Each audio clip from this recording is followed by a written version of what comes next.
Exercise 4. Mike and Ellen's Day.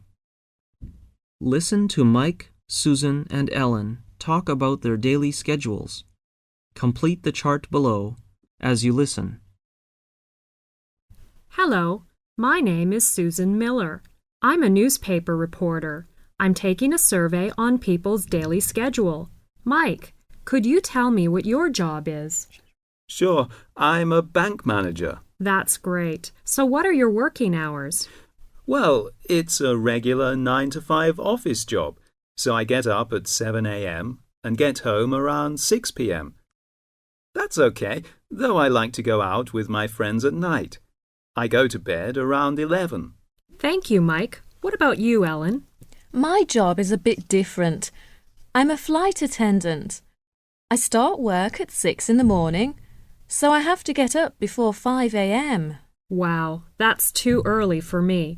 I usually get up at 8 in the morning. Why do you get up so late? Because I go to bed very late, usually about 1 o'clock in the morning. I get home at 8 in the evening, then I often have to work late for next day's newspaper. I see. Well, I can't stay up that late. I often have long flights, so I don't get home until 9 o'clock at night.